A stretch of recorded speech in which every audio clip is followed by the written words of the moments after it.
not like appealing to you. And the fact of the matter is, like, the reason like we get you your value, like we are creating value here, right? So you are still like our profit is not a zero sum game for you, right? Because if you do not go with us, you are going to be overpaying for things, right? So anyway, it's just not a relevant conversation. It's just cheap broke losers who want to like complain that they're paying too much money, for an incredible service. Anyway,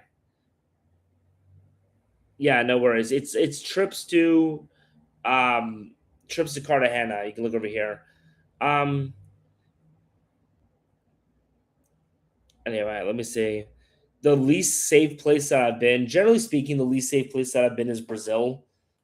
Brazil is a place that like a lot of people kind of there are a lot of Americans who are kind of arrogant about Brazil. Like they think that they can like do it well, and they're fine. But like Brazil is a place that like you can get killed very quickly in Brazil.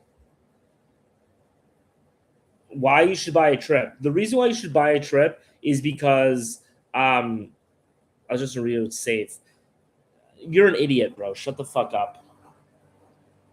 Honestly, like there's no. I mean, here's the thing. If you want to get on the live and have an argument about it, I guess we can. But like, if you're in Rio for any local in Rio de Janeiro is going to tell you that it's not safe, right? So if you have a gringo who's going to Rio de Janeiro, who's staying in Ipanema for 4 days, and is basically going from his 5-star hotel to the beach and is Ubering everywhere, like I'm sorry, bro. It's 100%. You know, like you're not having a Rio experience. You know what I mean? Like you're not actually experiencing Rio de Janeiro, and you're like leaving and being like, "Oh my god, it's safe." It's like, yeah, because you never left your 5-star resort. Um, I don't know any woman who's submissive in a trad sense. I mean, my wife is submissive in a trad sense. You're just not really looking in the right places. Um, but I mean, I think there's also this misconception, that like a lot of guys have this misconception that they think that like if you find a traditional woman, then it's like done from there, right? That's not true. Like you still have to like a relationship is work, whether you're with a traditional woman or not, and you still have to like mutually reinforce the values of your relationship.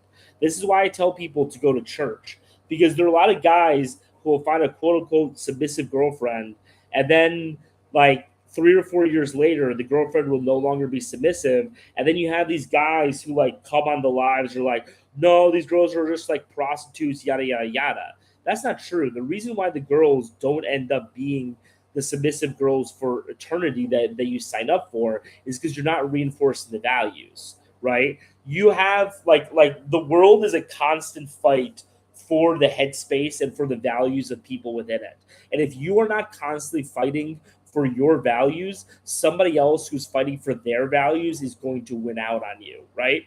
There's an entire feminist industrial complex whose sole purpose in life is to get your wife to divorce you, right? You have movies, you have television shows, you have music, you have podcasts, you have all of this media, you have psychiatrists, you have relationship gurus. Their entire purpose is to destroy your family and destroy your marriage, right? So think about it, right? These people wake up every single day. You have thousands, millions of these people whose entire purpose in life is to destroy your marriage, right? And like if you are not waking up with that same intensity, you're gonna lose out, right? Yes, there are a lot of solutions that you can have, and this is why I tell people to like move abroad, to find a more traditional woman, all this stuff. If you do, you get to be a lot more insular, and it does help you a lot, right? But like at the end of the day, you're still in a situation where you're basically in like an open war for your relationship and for your family with a bunch of religious fanatics, and you have to treat it that way.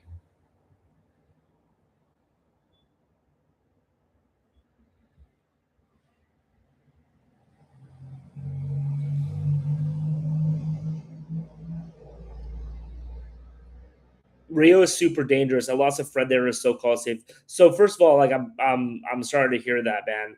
But like that's the thing, man, is that people will go to Rio and not personally, like they'll go to Rio and be in such a bubble and then not personally be victimized within that time frame, and then they'll tell other people that Rio is safe, and then those other people are a lot more bold than they are, and they'll go to Rio, start taking dangerous risks, and then have their life ended. So it's really a dangerous thing, that is a really dangerous game that these people are playing, and that's why, like, I just completely shut him down because I think he's an idiot. um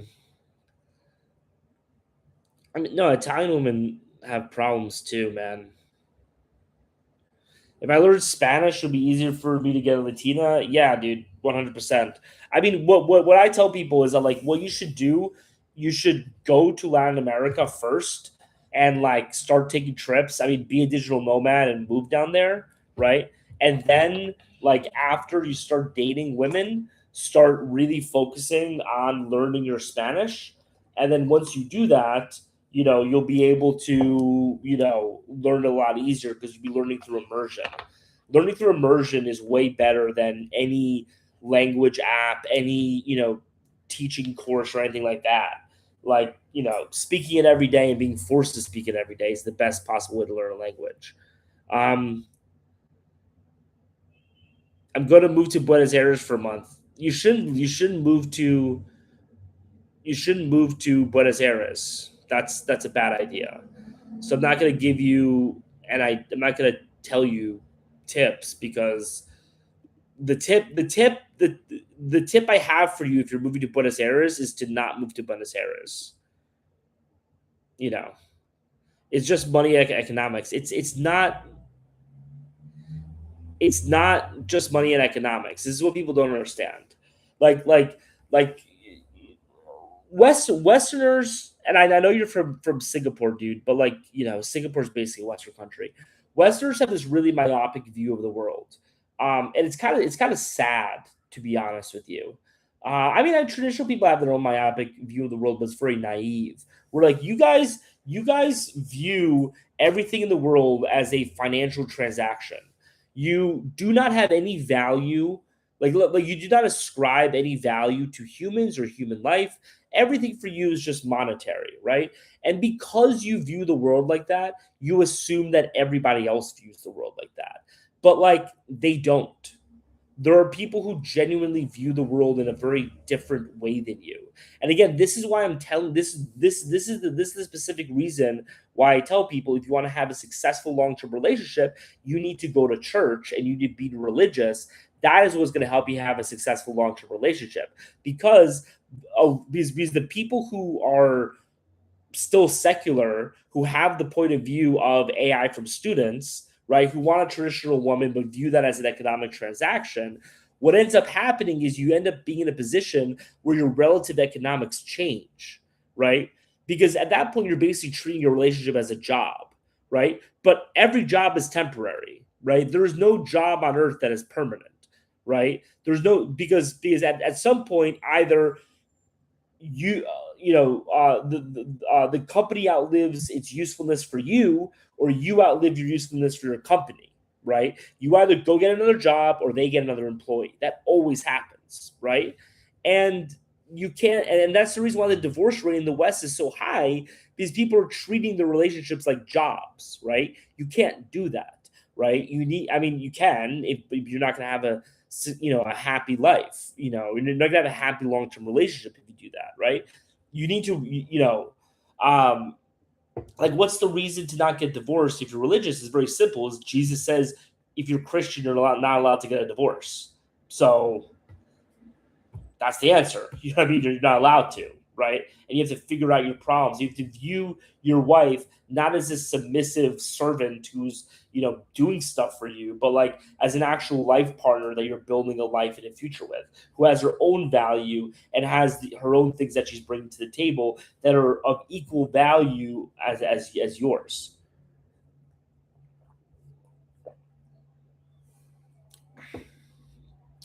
Well, So AI for students says, so Paul, your answer is not passport location, but religiosity.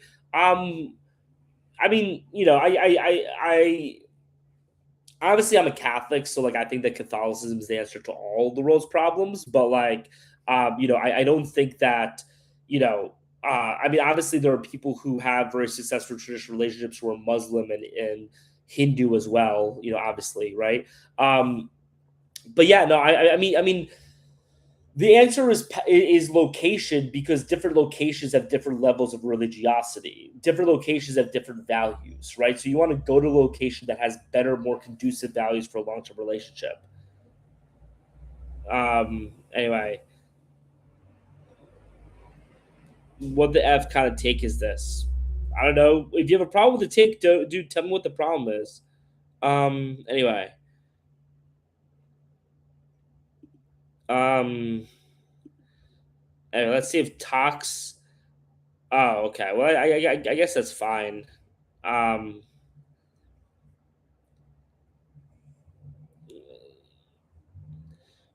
Well, Utah is I mean, Mormonism is heresy. So, what do you believe in polygamy?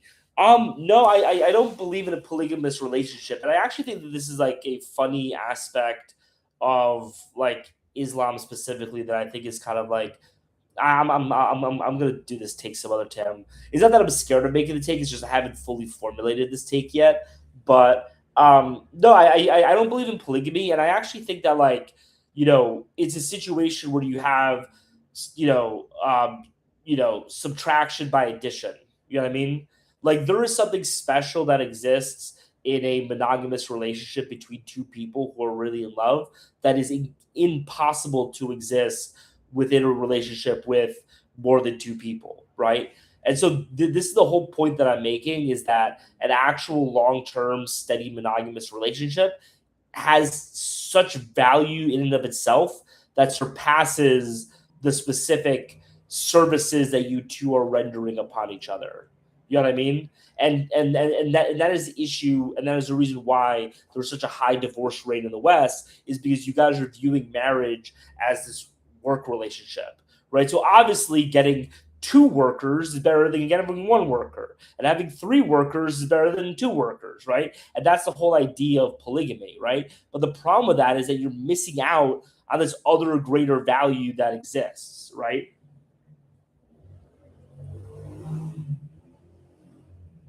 I mean, a way of thinking about it, I just I just saw the Get Back documentary about the Beatles making Get Back, right? And like if you think about Paul and John together, right? Like Paul McCartney could hire 100 guitarists, and he has. Like Paul McCartney has had a long career after the Beatles.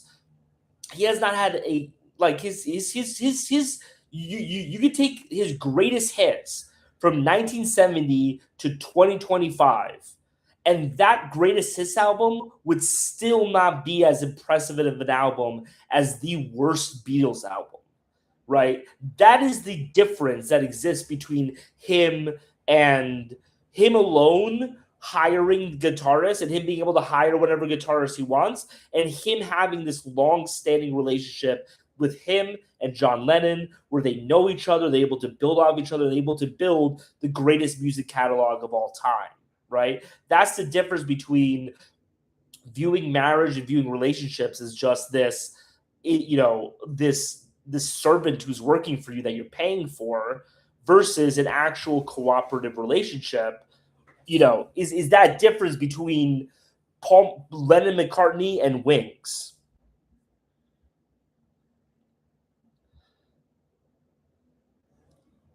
Um, have I ever been married? But dude, I'm married right now. What are you talking about?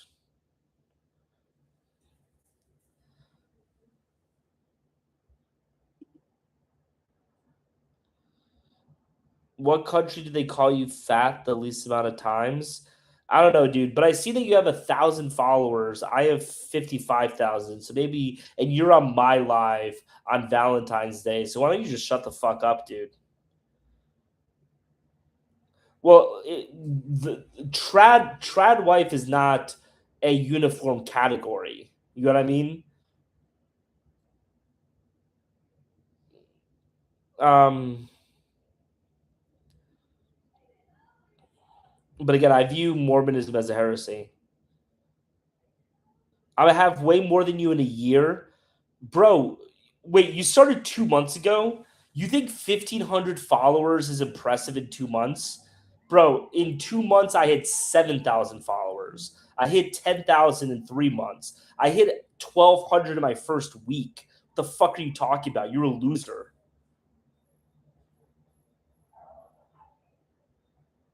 Um, and by the way, Diego, this just to give you some TikTok advice, so you guys know, for anybody who wants to make a career making content on TikTok, what Diego is doing right now is called engagement farming, right? What he's doing is he is going on someone else's live and basically trying to start a fight with me so that he gets attention. And so that some of the people on this live who don't like me will then follow Diego. That's why he's gotten to 1,500 followers in 2 months. The problem with that type of growth strategy is that it's very arithmetic, it's not geometric, right? So he has to spend hours every single day going on these lives in order to get this engagement, in order to get more people. But these followers that he's getting are not actually his followers. They're just a person who liked that he was talking shit to me, right? These aren't followers in any real, actual sense of them big stuff that big people that like his content, right? If he puts out a video today, anybody who followed him from this live is not going to necessarily like that video, right? What you need to do if you want to grow your TikTok, if you want to grow your YouTube, if you want to grow your Instagram, I have 35,000 followers on Instagram. I got that, by the way, in a week and a half. The way you can grow your following on those other platforms is by being meticulous and obsessive about building and making content that people fuck with. That's the actual way to get views and to get followers. Is it by going on lives and starting fights? Like, you're never gonna actually get a real following. You're never gonna actually get real motion that way. The way to get real motion is to learn how to make videos that people like, right? My 55,000 followers, they all follow because they like the video of mine, right? And if I put out that video again, it's gonna get likes, and that's the type of stuff that gets advertisers to you. I have I've started to get advertisers, and I have these companies coming to me, and they're like, bro, like, I'm looking at your videos, and you have 55,000 followers, but you have the engagement levels of accounts with 300,000 followers, and I'm like, yeah, it's because all y'all are capping. No, you're just a anyway. Um, let me.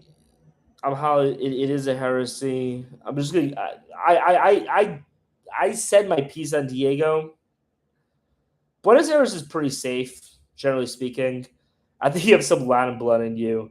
My my wife thinks that I'm actually Latino. Um,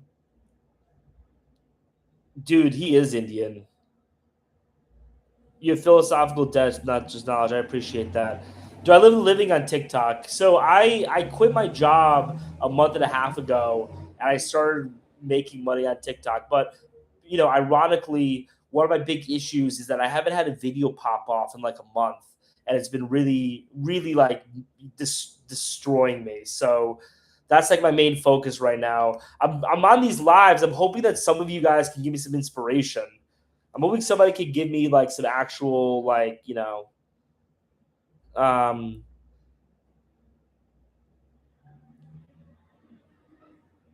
uh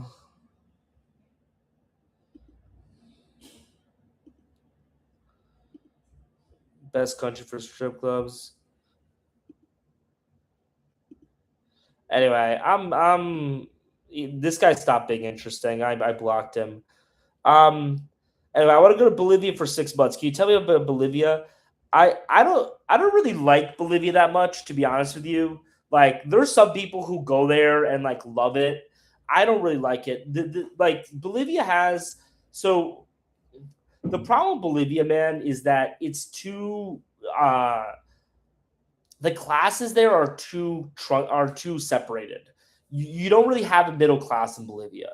You have really rich people and you have really poor people. And the problem with that when you travel, I think this is an interesting point about affordability. I might make a video about this. The problem with that when you travel is that wait for things to be cheap.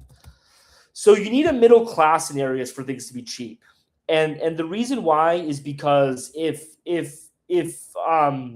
you only have rich people and poor people, what happens is all of the nice stuff that you want to have is not actually going to be that cheap. So, for example, I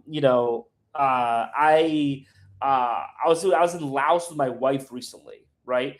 And Laos is a very poor country, right? And so we assumed that everything would be cheap, but it wasn't because anything that's kind of worth buying as a Westerner, right? The only people in Laos that can afford that are the incredibly wealthy people of Laos. And those people, the incredibly wealthy people of Laos, have way more money than me and you, right? So you get in this position where anything that's like of minimal quality just becomes super expensive in countries that have giant wealth disparities. So that's my issue with Bolivia is that they have one area that is super nice, super beautiful. I was in Santa Cruz de la Sierra, right? They have one area that's super nice and super beautiful, but like you go there, and it's still not U.S. prices, but like me and my wife were going, the two of us for like a dinner, and it's like $50, which is again not U.S. prices, but like it's still more than I want to pay for that, right? Um, Versus if you go to Vietnam, which surprisingly has like a really vibrant middle class, you can get a meal for two people for like $5, right? Um, Paraguay has more of a middle class, which is why it's been cheaper for a long time. But a lot of the currency stuff that Trump has been doing has been making Paraguay a lot more expensive. Um,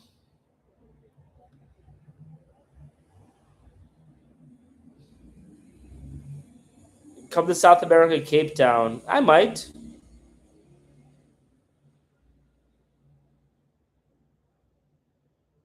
Um, do street interviews with beautiful women. So I actually like it. I always find it funny when people like tell me to do the videos that I'm doing.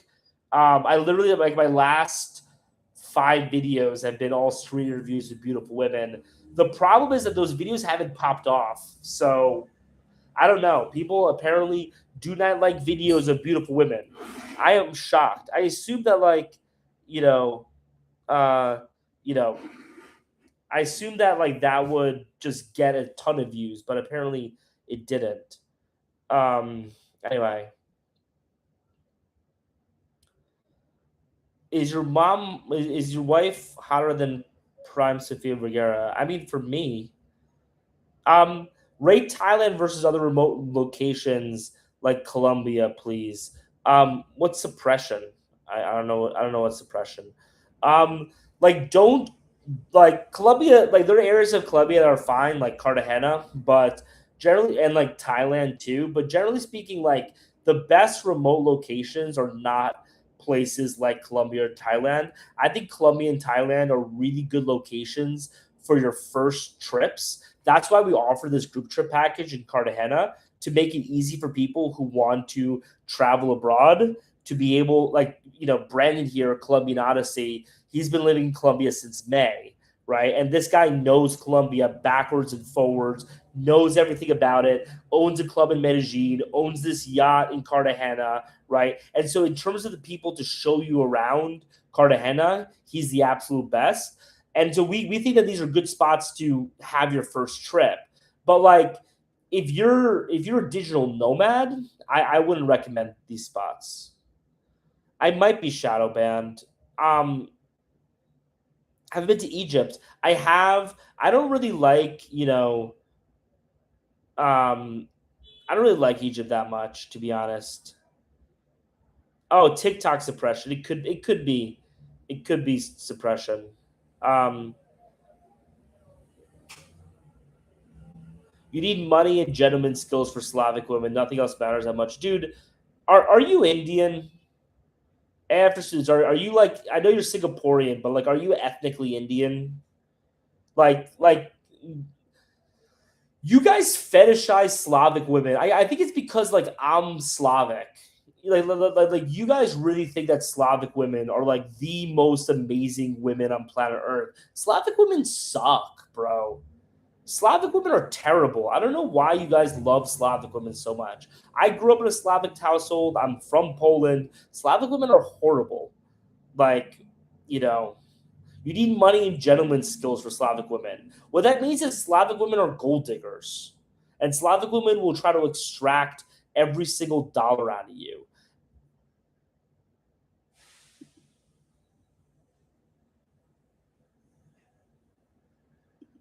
Hate speech? Okay, my live is apparently restricted now.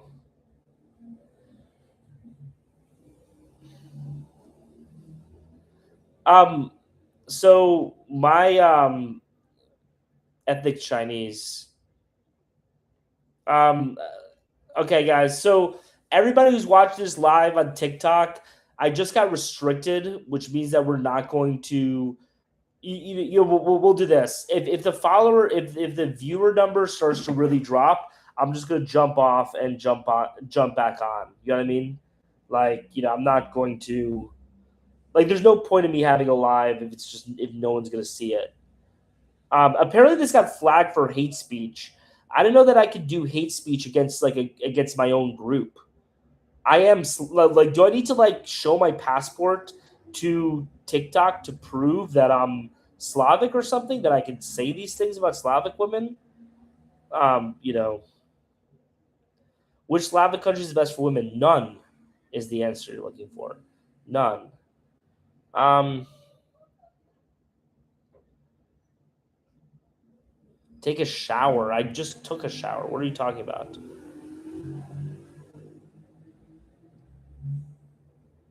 If we're gonna pay, you might as well pay for bombshells. That's just a weird. Yeah, I do. Oh, you think so? You think it's people in comments? John, you come back here. John, let's have that debate, man. I'm not even fucking around here. Like, I think you have an interesting perspective. I think it's incorrect, but it's perspective that I think is worth you know um interrogating. You know what I mean? So anyway, we started talking back like 20 minutes ago. So why don't you restate your position, and then we can interrogate it and go from there. Nice to meet you. I really don't speak publicly. Um,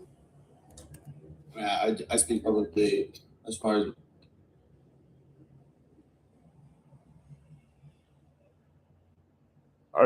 Are you gonna? Okay, you're back. Anyway, so what's the point that you were making? yeah. I've pursued this substitute for sex, right? Because I, like you, enjoy foreign women, or I have in the past. I got kind of fortunate because I got sent to Costa Rica at like 20 years old. Yeah. So I went from not getting laid in school to having like a beautiful Costa Rican woman for a girlfriend, like 10 years older than me. And yeah, it was an amazing experience. So I definitely can see the appeal. My father also had like 3 Costa Rican wives throughout his life. So I get the movement. I respect it. I see the necessity of it.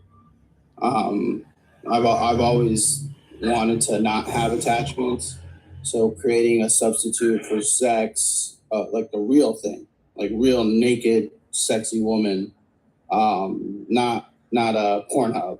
To me, Pornhub isn't that's almost seems medieval.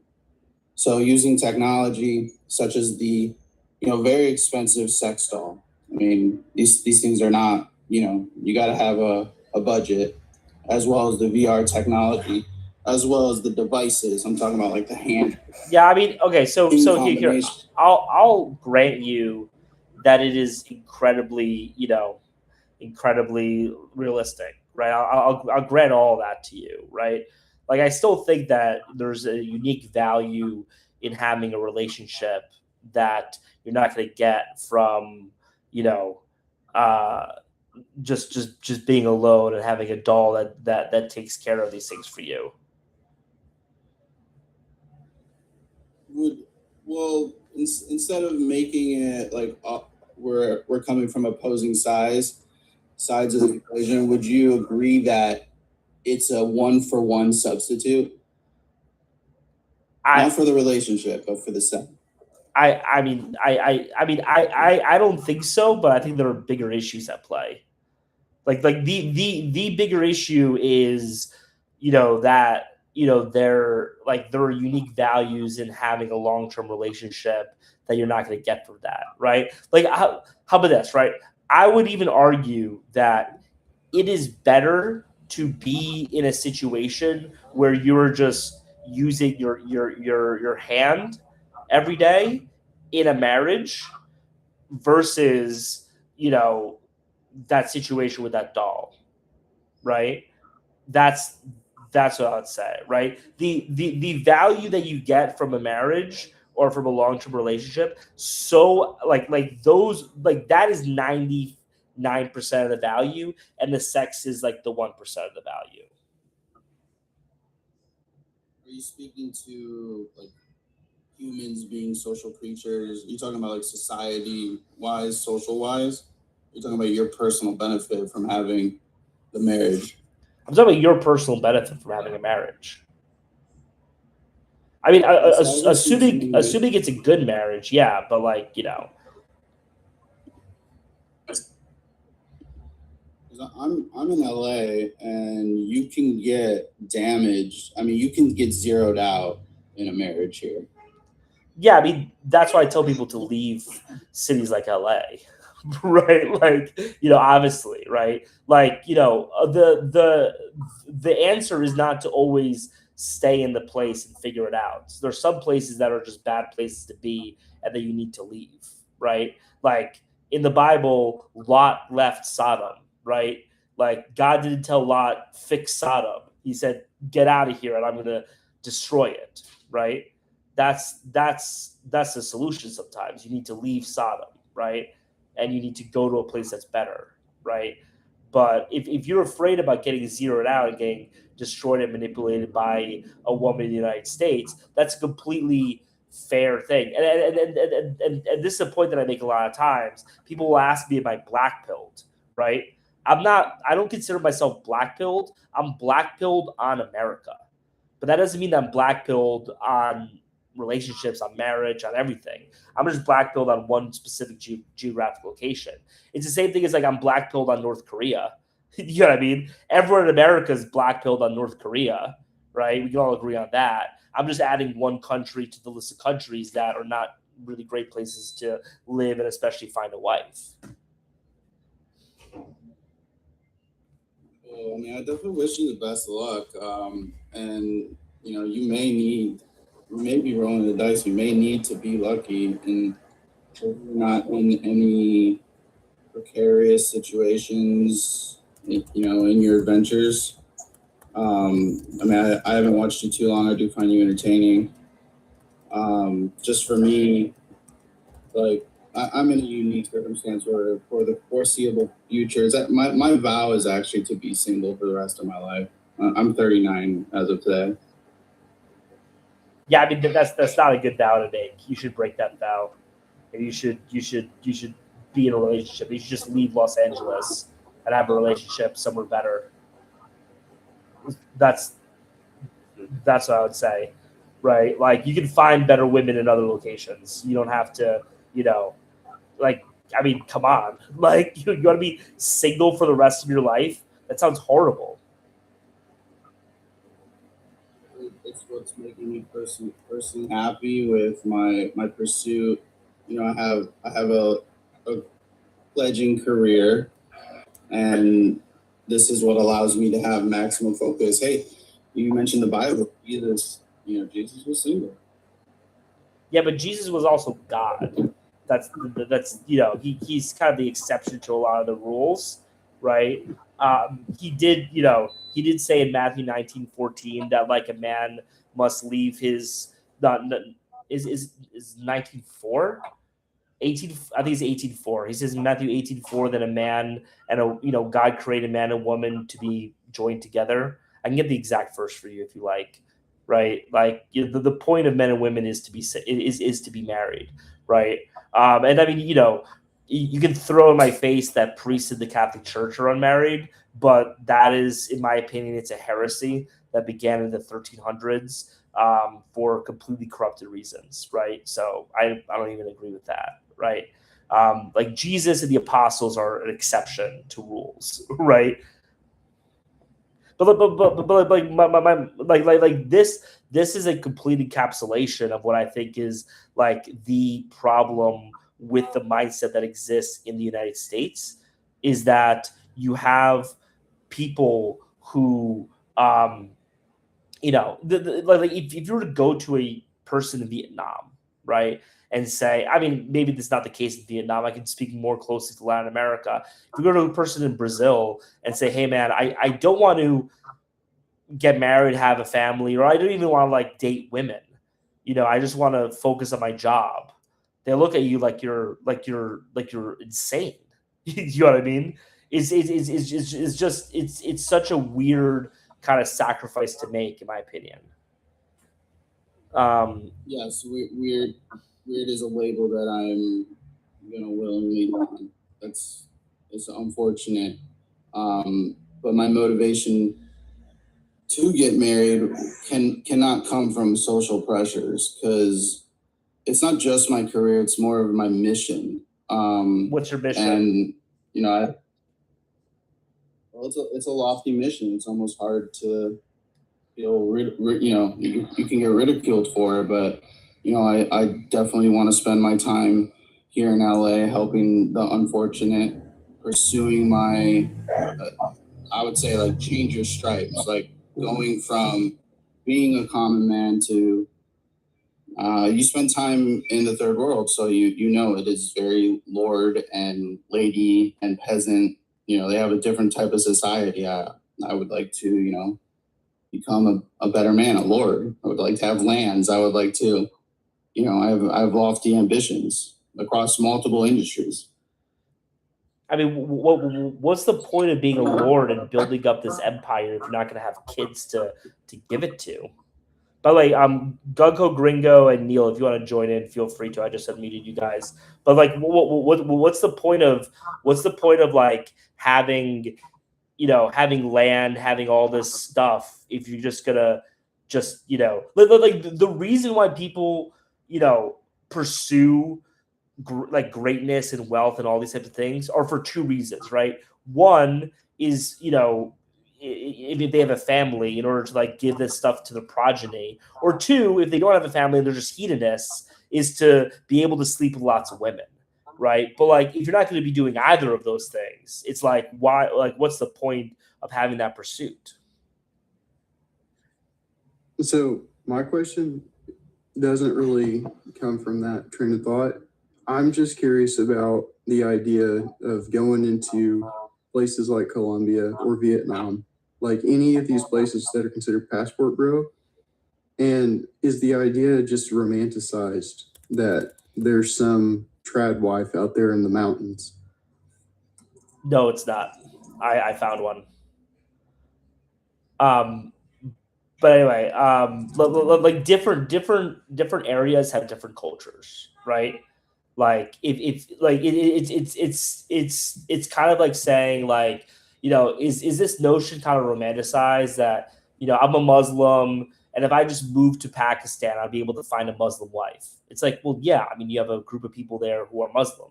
The reason why you're not meeting Muslim women in Denver is because there's no Muslim women in Denver, right? You need to go to a place where there are Muslim women if you want to date Muslim women, right? It's the same thing here, right? The reason why you're not finding a traditional woman in Los Angeles is because there's no traditional women in Los Angeles, right? That's just the nature of the beast, right?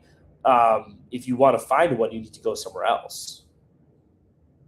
But is there like an expectation now built up in these like third world countries or like other countries where they kind of anticipate some gringo coming down from the north and just like bettering our lives? Because like people are people at the end of the day. I mean, so one thing I want to push back on, and this is something I want to push back on with John as well, is this idea of like bettering their lives. Like the notion of your life being fundamentally better due to finances is very much a United States of America conception.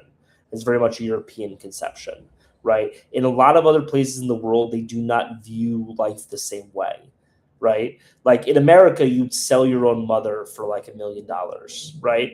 In Latin America, they would not do that, right? So the idea for a Latina to marry a man, I mean, obviously, it's not uniform, right? Like, every area is diverse, but generally speaking, of marrying somebody just because he's wealthy is kind of like prostituting yourself out, right? And because the traditional women that you're looking for are traditional, are religious, prostitution is a very much looked down upon type of thing.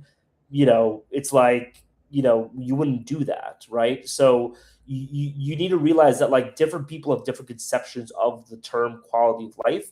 And the reason why I believe the reason why people in America are so unhappy is because you just have the wrong conception of quality of life. You think having more dollars in your bank account is going to make you happy when it very clearly isn't. And I think one of the best examples of this is actually Elon Musk, right? Elon Musk is the richest person in the world, has the most interesting life by far. What does this guy spend his time doing? He spends his free time doing drugs, playing video games, and hanging out on Twitter, which is literally something that you could do if you're a busboy at a restaurant. I know that because I've been a busboy at a restaurant, and when I was a busboy at a restaurant, that's how I spent my time, right? Think about it. I was making $15 an hour, and I was having the exact same free time experience as Elon Musk, right?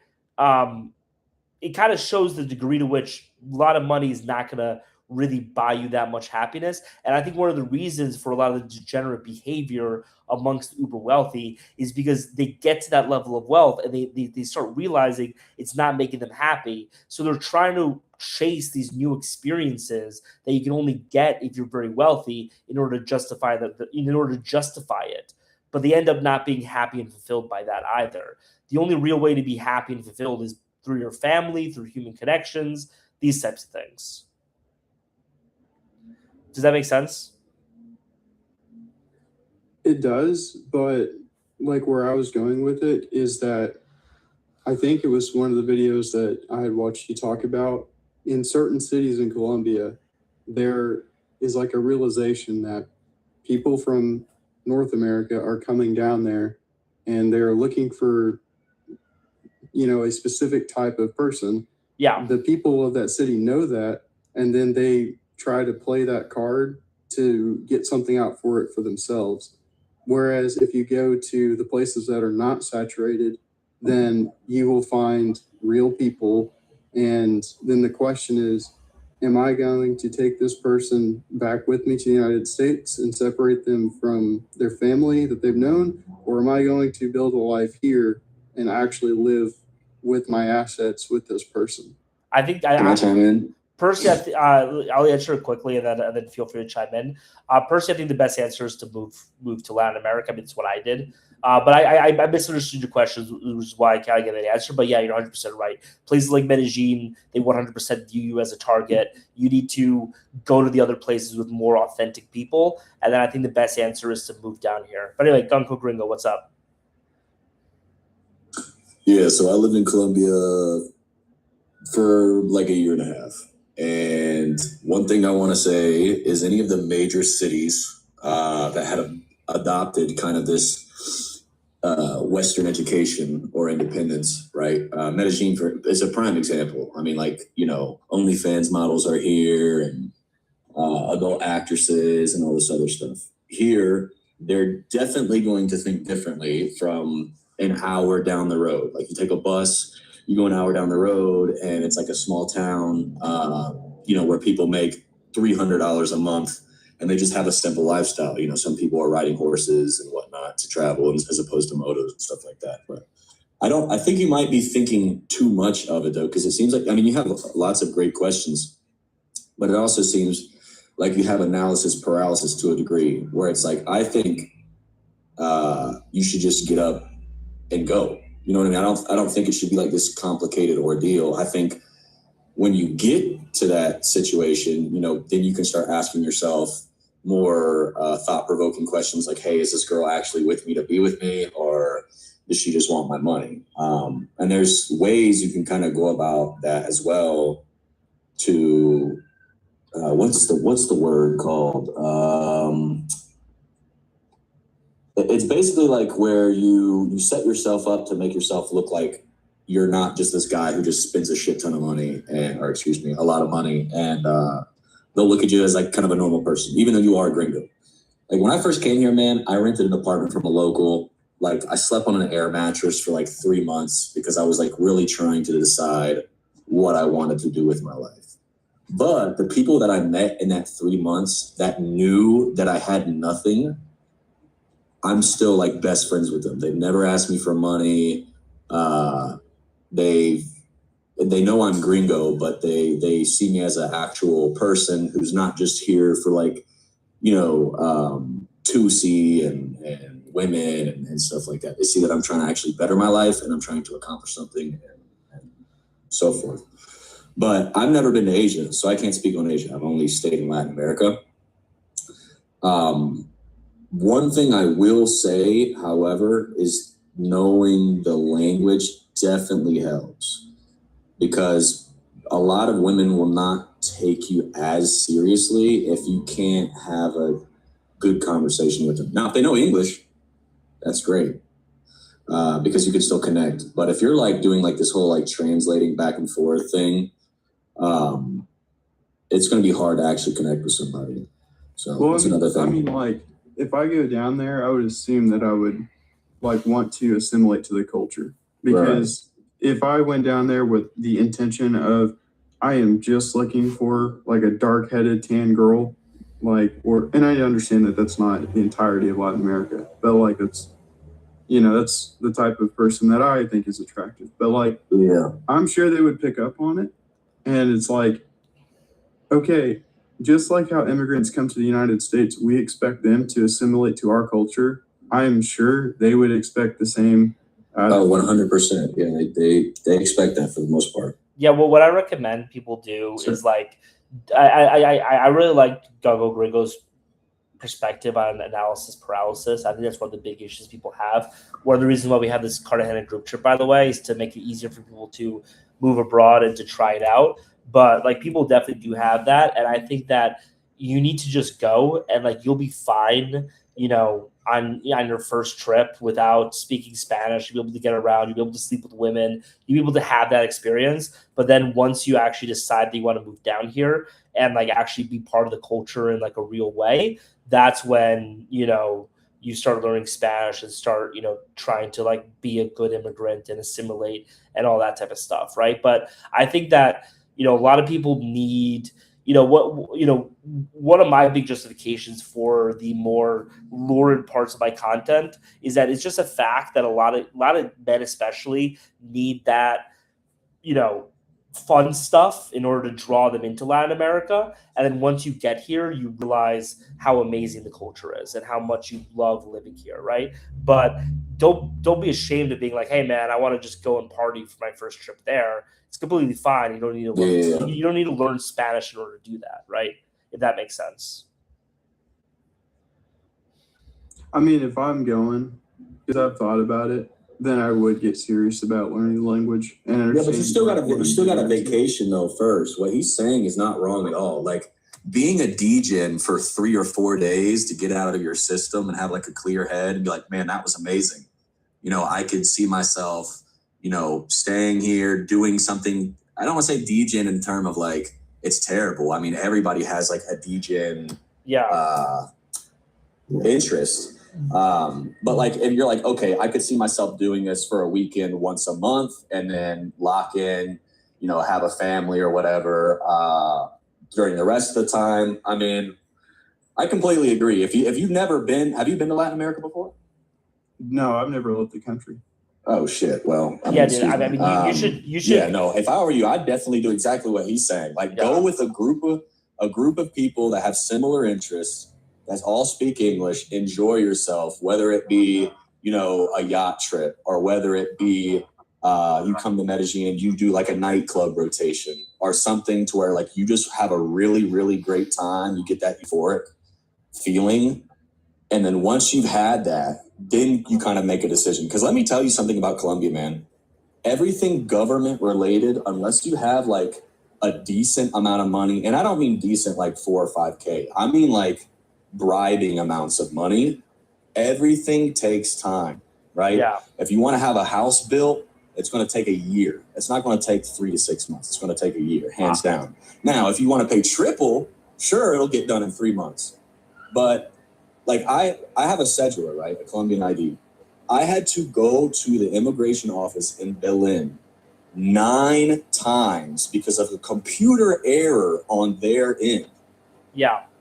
I mean, I'll add to that, right? Like, just like my own experience, my first 2 trips to Latin America were complete degenerate trips. Like, my second trip, I went to Cocao in Jaco, which people know what that is. You know what that is. Like, I didn't sleep for like 4 or 5 days. It was complete. I have some great stories for that, by the way, but like it was a complete degenerate trip. But like that kind of seeded the interest in Latin America to me and got me like when I was making the decision to finally go, that's kind of what pushed me there. And as of now, I've had maybe. This week is different because I moved to Cordoba and a lot of people have been taking me out to drink to like pitch me on like business ideas and stuff. But like I literally before this week, I had maybe 3 beers the past year. Like I don't drink at all. I'm not a degen at all. I'm married. I live the cleanest lifestyle in the world. But it is becoming a degenerate. That's what brought me to Latin America. You know what I mean? Like there's nothing wrong with it in my opinion. And that's how beautiful Medellin is. Is it so as far as like, how I don't know what y'all's experience is like in America. I feel like dealing with law enforcement has been fair for me up till this point. Like it's been normal, but going to like specifically Colombia, do you feel the same way? If you get in trouble with the law, like it's your fault, you sped or whatever the case was, like do you feel like it's a normal, fair system? No. Yeah, so I don't know if I'd be interested in immigrating to a place like that. No. Hold on. Let me rephrase. I don't think it will be against your favor. I think it would be in your favor for the most part. The police here, what I like about the cops here, other than the corrupt ones, I mean, it's not nearly as bad as Mexico. Mexico is terrible in the tourist areas when it comes to cops because cops and cartel are basically the same person. Yeah. But here, for example, the cop, like if you're speeding, bro, or if you're doing wheelies, or here they call it pique, which is like stunting and stuff like that in the middle of the street, dude, they do not care. Like they're more concerned about people getting shot, robbed, all this other stuff. So like the police actually serve like vital purpose. They're not going to give you a ticket or all this other crap. Now in Medellin, I will say they do have traffic cameras in certain areas, and they have started doing like the super sleazy like ticketing system, and it's crazy, by the way. It's like $75 for like a ticket if you drive. They have this thing called Pico Placa here, where if your license plate ends with a certain number, you can't drive on a certain day. And they do that, and they say it's to help with the traffic and air pollution and all that other stuff. But I think it's just because they know people are going to drive when they're not supposed to, and they're going to catch them with a $75 fine. Yeah. No, as far as like you having issues goes, I honestly think you would be fine. I also think like Neil, like one thing, that's important to remember is like the question is not should I immigrate to Latin America? The question is, should I go to Latin America for a week? Right? The idea of thinking like, should I immigrate to Latin America is the same thing as like going up to a woman and asking her to marry you before you even know what her name is. You know what I mean? Like you don't know Facts. Latin America's name. You've never breathed the air here, and like it is fundamentally different. Like I mean, Gogo Grigo can attest to this. Like when you're walking around Latin America, it feels very different, and you don't even know what that feels like yet. You know what I mean? Like you need to buy Latin America coffee. You need to go out for dinner. You need to get some drinks. You need to sleep with them a couple times, date for a couple of months. Meet Latin America's mother, and then decide if you want to marry Latin America or not. Like you shouldn't marry Latin America if you don't even know Latin America. You know what I mean? I got you. That's where like the whole like red pill content has like just given me like a perspective of this is what it's like. Because like in a pragmatic sense, I mean, I could go to like a small town in Missouri and find somebody and talk to them or whatever. I know like the unfortunate thing, the thing that frustrates me about the United States is that there is a whole bunch of entitlement. There's a lot of things that are not in our favor realistically, and like in terms of like divorce court and I mean, you have an entire society that's set up to destroy men and destroy the entire lives of men. It's been working at it for like 50 years now. We don't need to pussyfoot around it, right? It's really bad. Yeah. Okay. But anyway, continue. Well, I just didn't want to, I didn't want to ask something silly because like I do know that if I left today, and went down there or whatever, and ended up staying, taking your advice of go for a short time first, but like let's say long term, I went down there, established myself, immigrated, dude, I am on the other side of the planet, and like I can only imagine asking her, a person who's been born and raised in a small town or village, to take her back with me to the U.S. would be just as strenuous because now she's a world away from everything that she's known based off of love, I guess. Yeah, but you don't. But you also.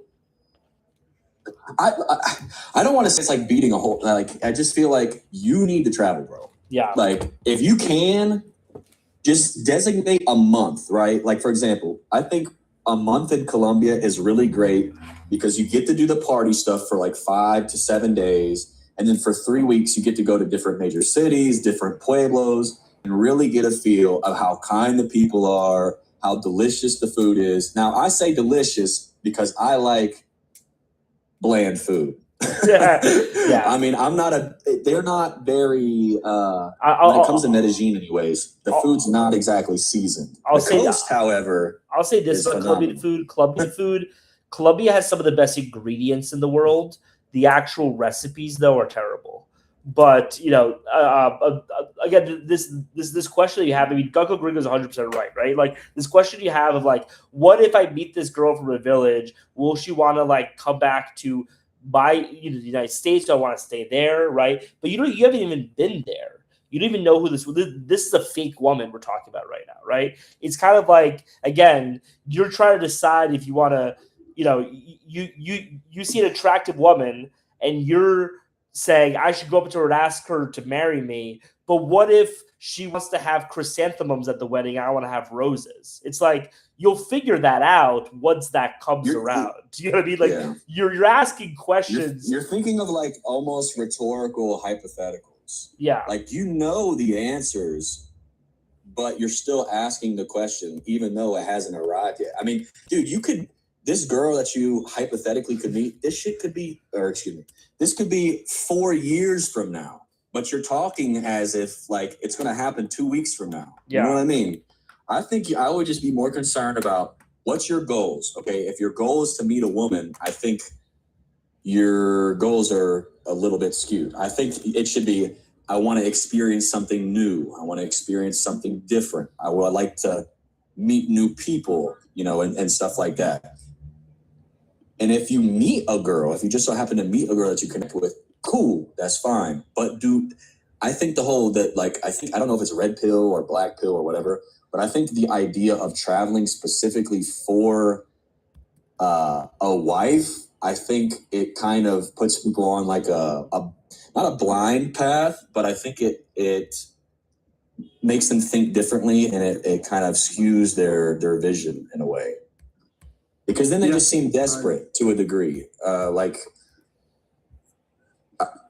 I don't. I mean, I'm not trying to come across as like a dickhead. You know, if that's what you're. No, it's good. Like what both of you provided, I think is very real. It's not this thing I will see on someone's like page to get views. Yeah. Well, I think honestly, it's been like productive, you know, answering questions and hearing what everybody has to say and whatnot. But I think what you should do now is I think you should ask yourself, what is stopping you from traveling to Colombia for a month, for example, starting a month from now, right? What's stopping you? I know the answer to that question. But I will say this, like, I mean, to do that, I think that's going to cost money. So finances is probably. Okay. I mean, So- dude, just go for a week though. You don't have to like a month. A month is a month is like you have to take off time from work for that, right? Like but like Yeah. a week is easy, right? Like you get vacation days, right? I'm assuming in your job. Yeah. Okay, perfect. So why don't you just I mean, I know I'm plugging my own thing here, but why don't you just go to the Cartagena group trip? Go to Cartagena. Are you able to take off 6 days off in March? Nope. Okay, well, we have one coming up for Colombian Independence Day. It's the biggest party in, in South America, right? In Cartagena, right? Come down, Yeah, in Cartagena, it's huge, bro. click the link in the bio, fill out the form. You'll come down there. The nice thing about Colombian Independence Day versus something like Carnival in Rio, Carnival is like 50% tourists, right? Americans don't even know about Colombian Independence Day in Cartagena, right? It's like a secret, right? So like it'll be all Colombians, right? And my buddy Brandon, who was here earlier, Colombian Odyssey, he's been living in Cartagena since May. This is his yacht. He's gonna put you up in a mansion. You're gonna be partying for a week. You're gonna have a great experience. It's gonna be a great taste of Cartagena. Plus, he's been living there for a long time, so he knows, the good places to go, the bad places to go. He's going to keep you safe. We have an off-duty cop who's going to be, private security for you guys 24/7, and you're going to be able to have a good taste of South America. And then once you do that, you're going to actually know what Colombia is all about, and then you can decide or not decide if you want to come back. Neil, also, That's cool. with him saying that, you don't. I agree with him 100% that that's an experience you should have, but you also don't want to feel pressured to do that type of stuff if you're not that type of guy. Like if you don't like, drinking and loud music and getting twerked on and all this other stuff, that's something to consider, because like me, myself, I'm not a big club guy. I don't really like clubs. I like getting on a bus, going somewhere 2.5 hours away, going to a waterfall, having a picnic, doing flips into the waterfall and talking with locals. That's just me though. But I do like doing, yacht stuff or clubs like once a month just to get it out of my system. But I mean, you could also talk with him or the Colombian Odyssey guy. I mean, if that's not something that you were up for and you wanted to do something that was more like local, like a more of a local experience for a week, dude, you could also do that. I mean, I don't know if that's something they're offering now, but I'm sure if there was a demand for it, they would offer it. You know what I mean? So that's entirely up to you. You just have to see what your responsibilities are, what sacrifices you can make to actually have this actual trip, and then kind of go from there. Because, back to the analysis paralysis thing, I mean, the more you talk about it, the more you're wasting time and actually getting there. I mean, it's funny. When I first got here, I got here like, my first trip, I guess, was in 2022, but I had never flown before, never left the country, didn't know Spanish. And one of my buddies, he told me, he was a seasoned traveler. He said, how about this? Book an expensive flight. Don't book economy. Book like, business class or something like that. And make it non-refundable, because then you're forced to go. So that's kind of what I did. Like I just booked a non-refundable flight one way, I know in Colombia they say you need like a return ticket, which is usually not true 95% of the time, but some people do ask. But you can just get like an onward flight ticket if you go to the States. Yeah, I mean, again, like I think you should just do like a week trip, man. Just do a week trip, test it out, see what's up, and then come back with a decision. But you can't make a decision if you never experienced it. You know what I mean? Like it's not a real decision if you haven't actually been to Latin America and actually like feel what it's like. Harry, options trader, you've been very patient. What's up, dude?